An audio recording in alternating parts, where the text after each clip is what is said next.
Hey everyone, I am professional photographer Ian Plant, and I am in beautiful Badlands National Park of South Dakota, and I bumped into my good friend and colleague, Colleen Miniuk. Welcome to Photo Talk.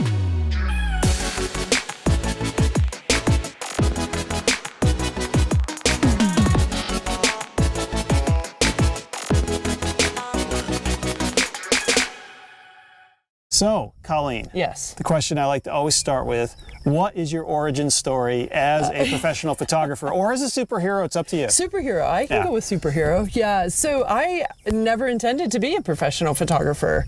I grew up in Ohio, Arkansas, Illinois, California, Michigan, and I intended to become a software engineer. And that's what I did. I went to University of Michigan, your alma mater, Go Blue. Well, so I went to the University of Michigan Law School. That counts. And I was there from, I want to say 94 to 97. Yeah, that's when I was there. 94, that's 97.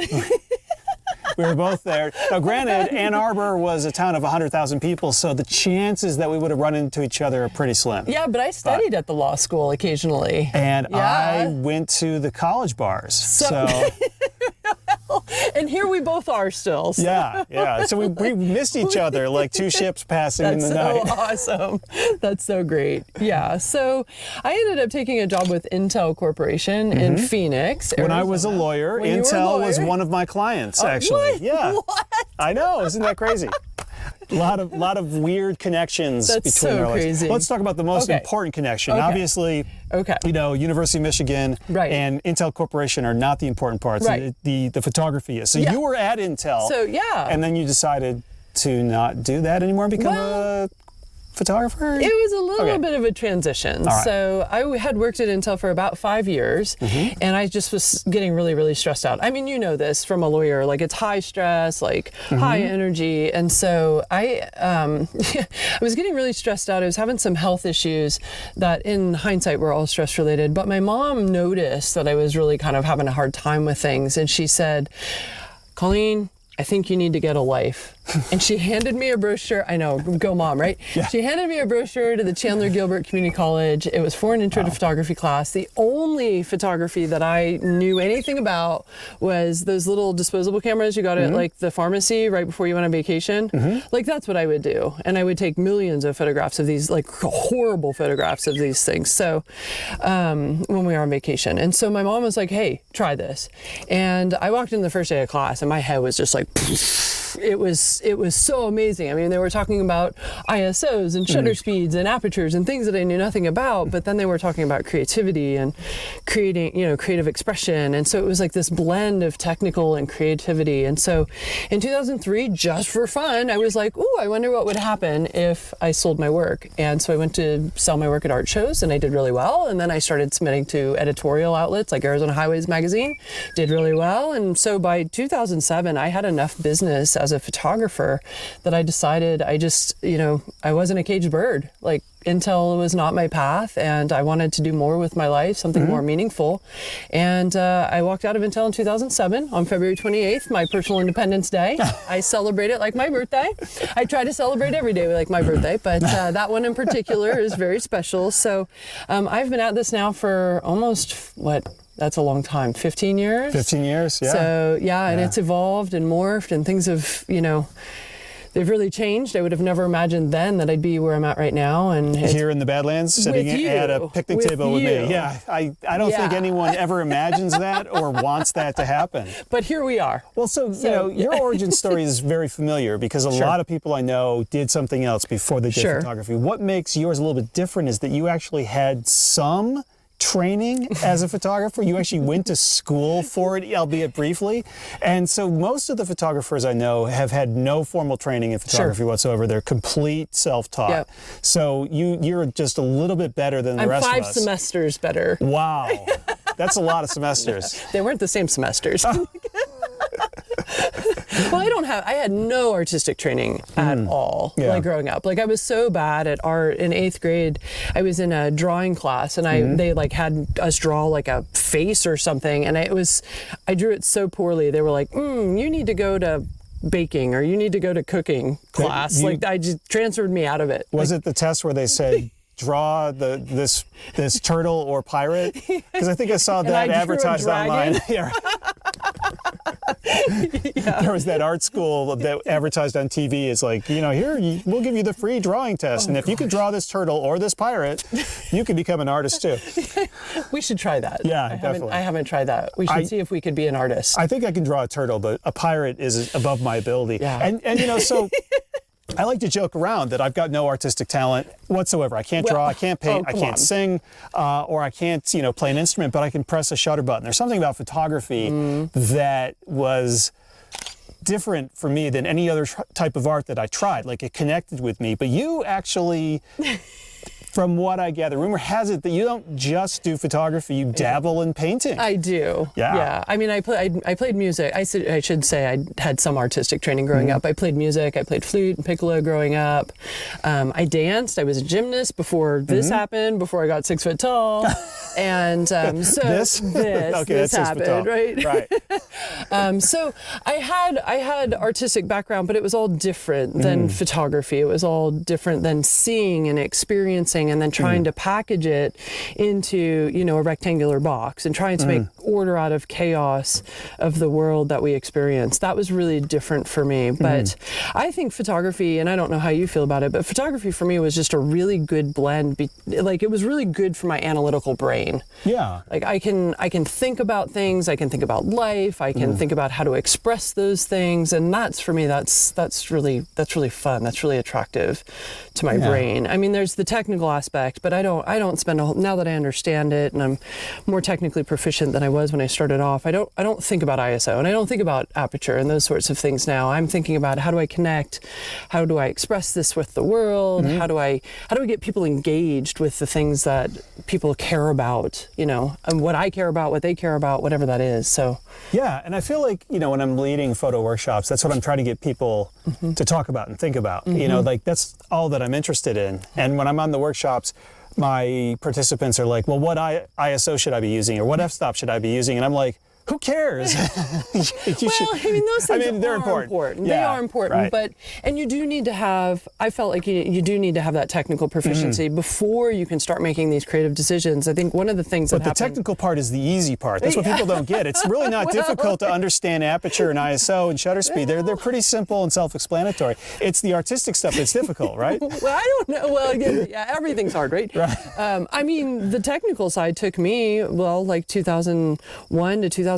So, I mean, the technical side took me almost 12, 13 years to sort out, where I was conscientiously thinking about, oh gosh, what depth of field do I need? Do I have the right focus point? Do I want this aperture or that aperture? And so I think we do need to go through that process. And one of the most frustrating parts for me when I started was that I would see it. Yeah. I would see I'd see it in the scene, and then I would look at my slide. I was doing film at the time, slides or a negative, and I would be like, oh gosh, that's not anything what I saw. And as you start to understand, this button does this and this does this, like you do need to know that. You do need to know what tools you're working with, and then you can apply the creativity. And then creativity for me is just going to be a lifelong exploration. I mean, that's whether it's hard or easy, it's just that's what we're in, I think, photography for, is just to learn how to better express ourselves in different ways. Yeah, I mean, you absolutely have to understand how the technical stuff can affect the artistic side of things. Absolutely. Like, you have to know how depth of field or your shutter speed will change the final look of the image. And it's not an end of itself. Like, it's a means to an end. Right. And the end is creating something artistic and meaningful. Right. So, yeah. So how do you do that? We're going to start off with an easy question. How do you make meaningful artistic images? What's your secret? What is the thing that Colleen Miniuk does that no one else is doing that allows you to make artistic images? Just, 5-second answer, quick. 5-second answer? Okay. The Wallace model of creativity. Preparation, incubation, inspiration, elimination, which is one step, and verification. Okay, let's slow that down and start over again. Okay, so I got stuck in 2013 and I was making technically proficient images. They were perfect, they were sellable, and I got really, really, really bored. And so I started researching how to get new ideas. Are you okay? No, it's all right. The sun is shining, and the sun is actually shining into my eye, and it's searing up. Yeah. This is so profound. So I was doing research and how to get new ideas, and I ran into this thing called the Wallace model of creativity, which I thought was really ironic. Creative experts believe that there is a process to creativity. They have no idea how the aha moment happens, which is in that third step. The aha moment. Yeah, where you're like, oh. Eureka. Yeah, okay, got it. Where you're standing there and you're like, that's it. Oh my God, Yeah. And so, but they do know how to feed it. Right. And so how I translate those steps is preparation is step one, and that's filling your brain with knowledge and ideas.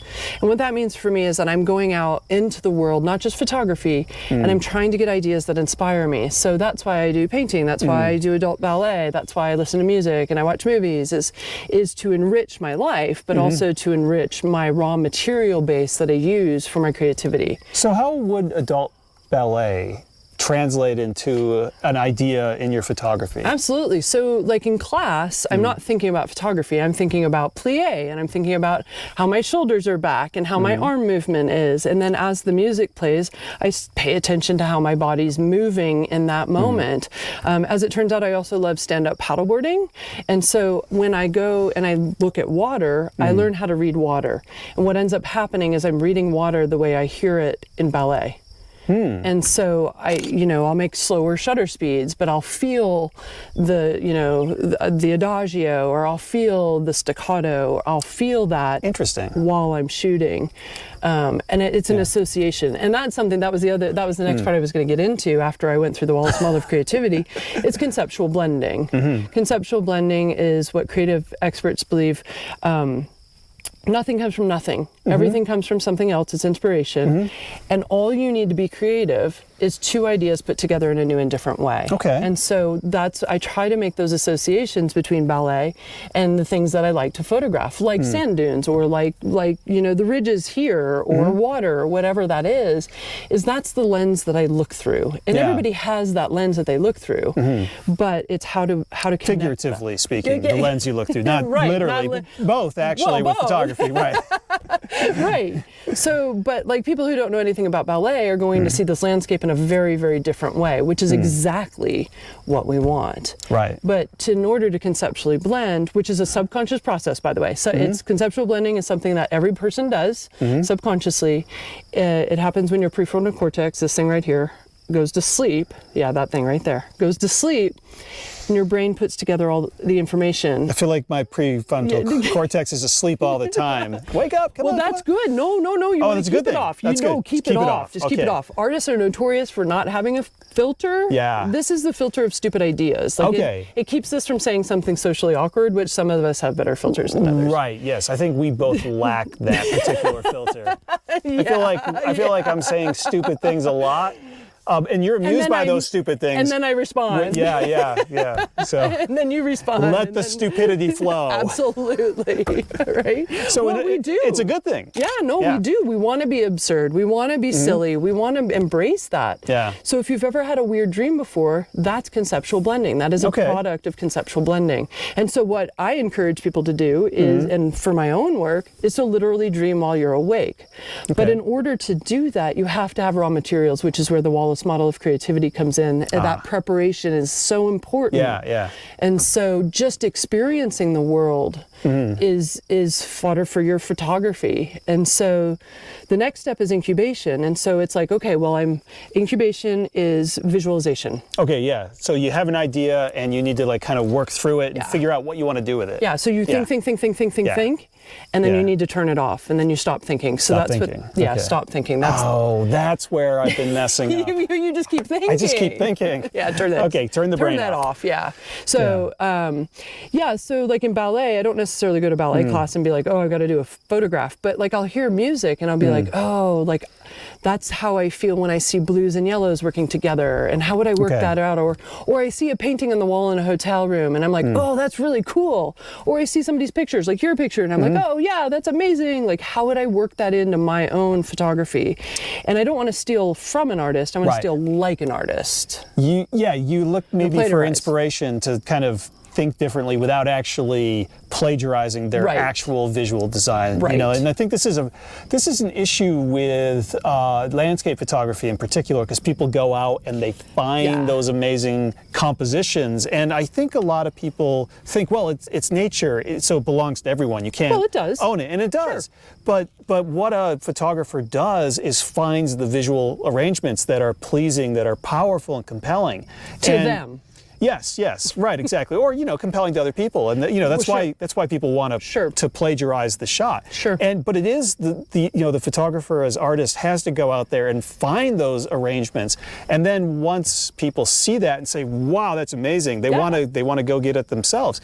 And so a lot of people end up, you know, like I've heard the phrase before, comp stomping. Comp stomp. Yeah, you know, basically stealing other compositions. Yep. There's a lot of that going on.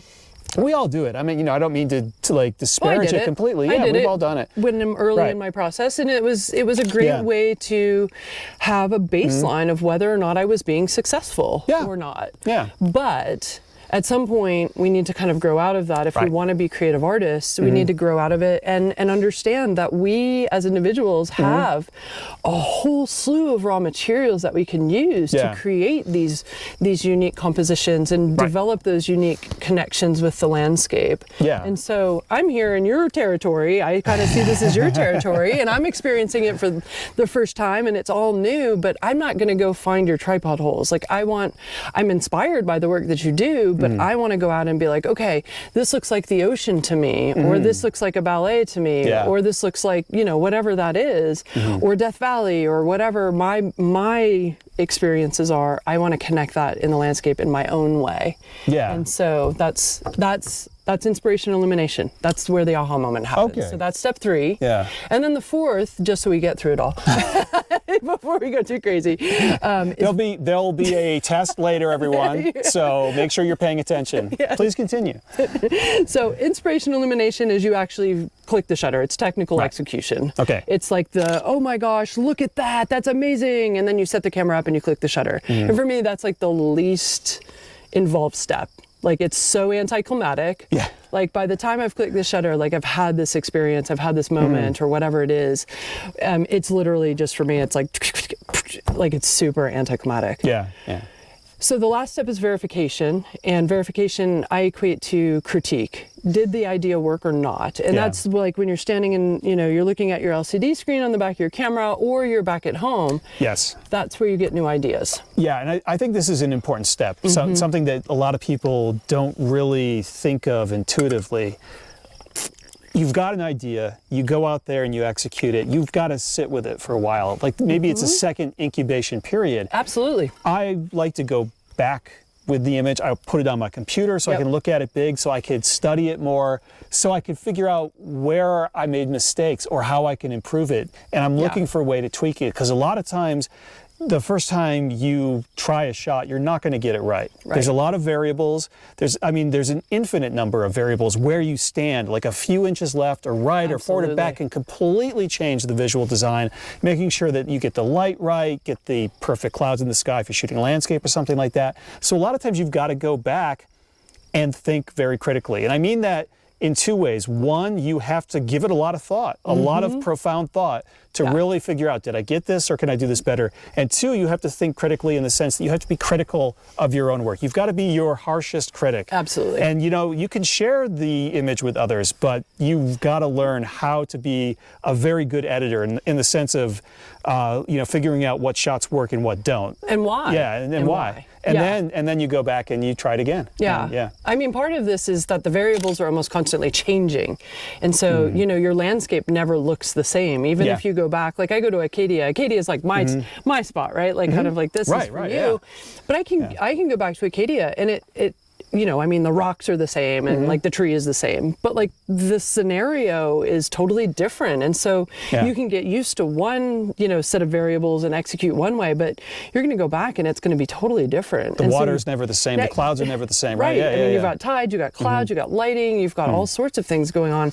Time of day, season. I mean, there's just so many variables involved. Yeah. And I think for me, that's the fun part is it's always challenging. Right. There's always something to figure out. It's like a puzzle piece, right? Like it's like, if I do this with this, and I like when we started off, you said like, what ISO do I use? Like that's formulaic. There's nothing formulaic about any of this, right? Like it's tweaking here and there and like adjusting and responding in the moment, and that's for me, that's the fun part. Yeah, and another thing that I think we both agree on is that the artistic process is fun, but the experience is also why we're doing it. And to me, the experience is not only personally fulfilling, but it's a critical part of the artistic process. If you're not immersing yourself in your subject or your scene, if you're not getting really intimate with what you're photographing, you're not going to make really good photos. And, I think it's just so important to find that connection. And, you said you feel like Acadia is your place, and Badlands is kind of my place. And the reason why we've picked these as our places is because we feel a connection with them. And like I love Acadia, but I don't think I have the same connection with Acadia that you do. And so in a way, it's kind of personal when you find these places or subjects that you connect with. And I think it's a good idea. Like I think every photographer should have one place or one subject that they own. That like they a are home. It's their home base. It doesn't even have to be near your home, but it's great if it is. Well, Acadia's like it's very far away from Phoenix. Yeah. And but it's got to be your turf. It's what you should command. I don't mean this in a competitive way. I think it's just something where, like, to develop as an artist, you just need to go to a certain spot or a certain subject and just learn how to master it and make it your own. And I mean, I was fortunate with Acadia specifically that I was an artist in residence there 3 times. I loved it so much they couldn't get rid of me. But I kept going back and back. And when I look at my work from that first artist in residency, it's very underdeveloped. It's very immature. And I look at, I mean, I've now gone back, since 2009, 2 to 3 months a year, save for the pandemic. And my work looks really different from there. And you can see the evolution. And so being able to go to a spot over and over again and really exploring not just the opportunities and the variables that are external, but also the internal ones. Because you're growing as a photographer as time passes as well, hopefully. Like you're learning new things and you're trying new technique and you hear something, so-and-so's doing, or you see it on YouTube and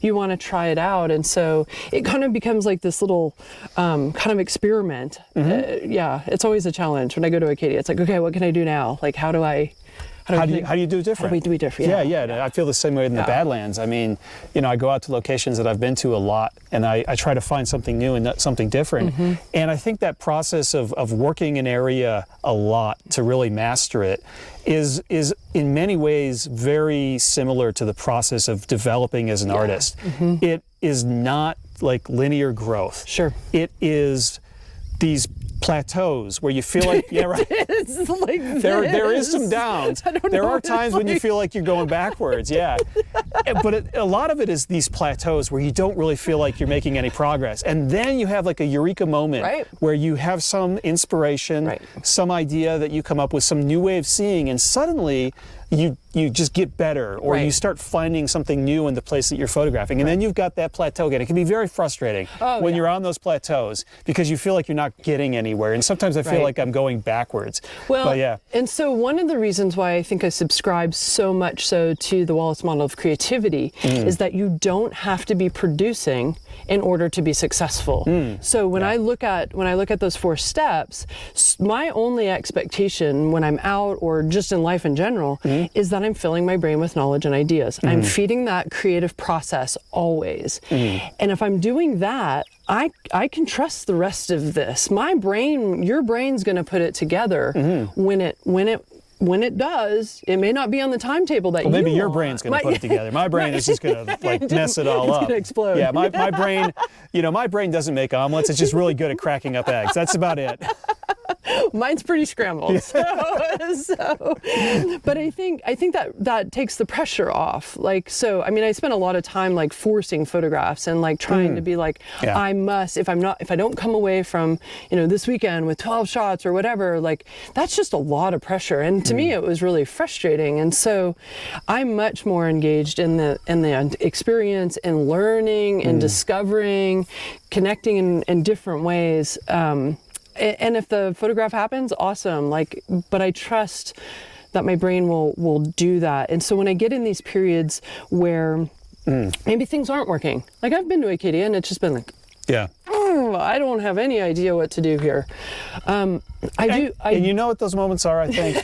I think those moments are when you've kind of figured out but you kind of figure out a way of shooting that works. Like you come up with something, you have that eureka moment, and you're like, okay, I've figured out this new way of putting things together in my photographs. And then you're trying to fit everything into that box. Sure. And you can't, it's just not working because it doesn't really work all the time.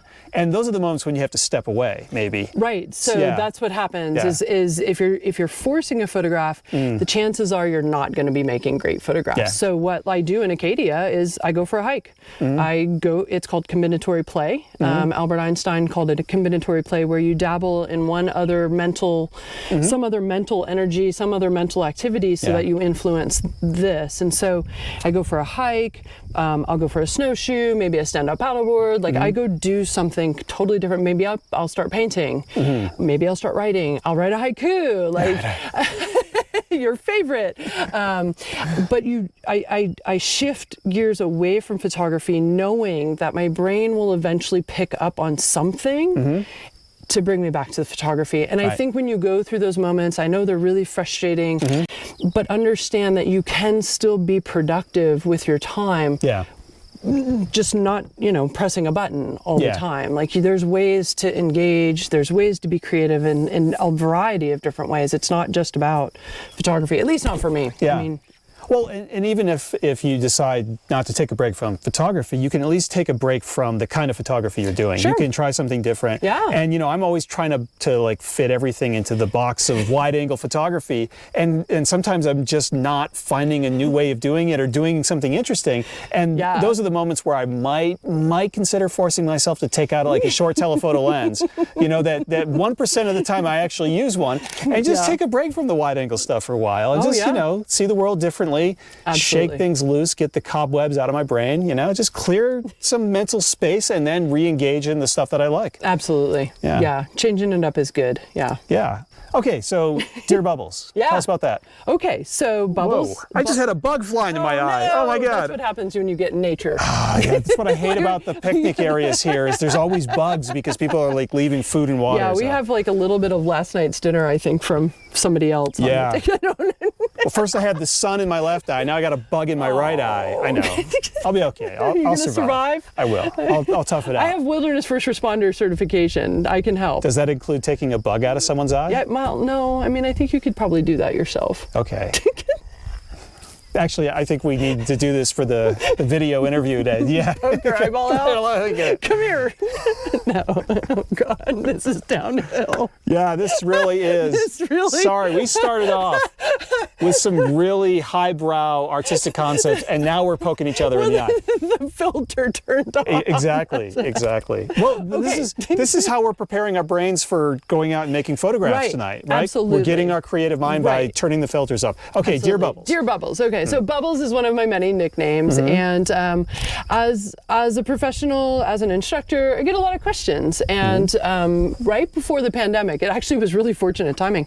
I had a woman send me a note, and for some reason, this question, I was like, it'd be really funny. And this is how a lot of my things in life happen. What would be really fun, or what if? So basically, you're the kind of person that if anyone wants you to do something weird, they just have to dare you. Oh, totally. Yeah. Challenge. Double dog dare you. Challenge accepted. Oh, yeah. Yeah. Totally. Okay. Yeah. Okay, keep that in mind. It can get crazy. I can come up with a scary story after that happens. Yeah. So, I was like, it'd be really funny.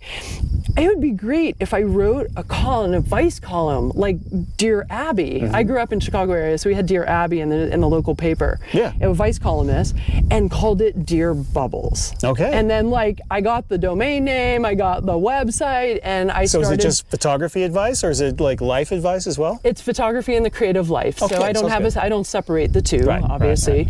right. And so yeah, it's on all sorts of topics, from everything like, explain depth of field to me one more time, to how do I use a filter, to why do I suck, to how do I go to the bathroom in the woods, how do I, For guys, that's an easy answer. For ladies, it's a bit more complicated. A little more challenging, yeah. So, but still, once you get it down, it's all right. Yeah. Right. So it's just about, getting people outside, having confidence. And what I love about it, I was doing it once a week through the pandemic, and then I got back to traveling. So now it's once a month on the first Wednesday of every month. And what I love about it is that people are being open about their concerns and their challenges, but we get to help each other. And so we answer it for the community, and the community gets to hear, hopefully it's entertaining, hopefully it's educational, but it's in a supportive manner. It's a supportive environment. You can ask anything, anything at all. So all right. Well, I do have one question for you. I hope. Only one? What is sheography? Oh, that's an easy one. Sheography is actually a conceptual blend. You get it? Ooh, yes, I get it. I get it. Women, ography, photography. That's right. a blend. Yeah. There it is. There it is. Wow. Brilliant. In practice. Okay. Yes. But what is sheography? Well, sheography is my all-women's photography workshop brand. And it's, again, it's a safe, supportive environment where women can come out, whether they've been outside once or never or a million times. And we get together and learn about photography and life and the great outdoors together. And so, yeah. I would say that maybe, someone needs to do heography workshops, but that pretty much just describes workshops, right? Because it's gotten better. I remember earlier on, my workshops would be totally dudes. And now it's usually a good mix. Sometimes I have almost all women. I just got done with a workshop here in the Badlands where it was 5 guys, then me, 6 guys, and 1 woman. Oh, wow. And so, she was in the market. Her odds were good, but let me tell you, the goods were odd. We were a motley crew. But I bet she held her own. She did. Oh yeah. She was great. She could dish it out better than any of us. So So I do co-ed workshops, but what I wasn't an outdoors girl growing up. I grew up in Arkansas along a creek, but as I grew up, I got sort of pulled away by society with academics and athletics and things like that. So I never really had a lot of outdoor experience, really until my early 20s.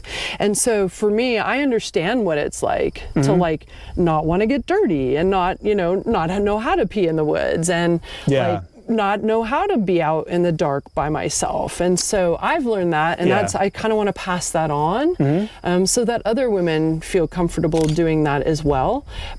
Because for me, being comfortable in these environments is really important to the creative aspect. If I'm not relaxed, I can't really be creative. That's an important part of the sheography workshop. So. Okay, well, definitely I think everyone should check out sheography and also Colleen's co-ed workshops, as she calls them, just photo workshops. Yeah. And Dear Bubbles is a really good advice column as well. There's a lot of stuff that you do.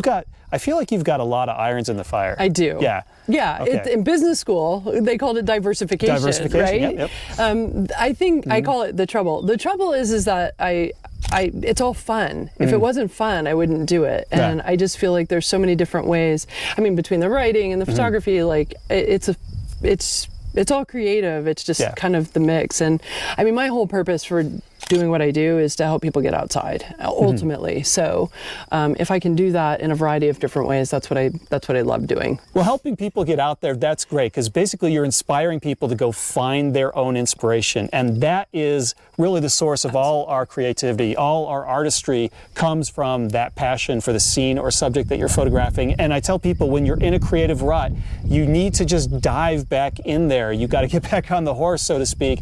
And you definitely have got to engage engage your passion as much as possible. And Colleen, you bring a lot of creativity, you bring a lot of passion, and right now you're bringing a lot of hot wind blowing. So, I'm full of hot air. Yeah, definitely. I am sorry if the audio is not good, but Colleen, Miniuk, thank you so much for sitting down for Photo Talk. We're definitely going to have you back on the program. Thank you. Thanks so much, Ian. All right, I appreciate it. Bye. Bye-bye. Bye.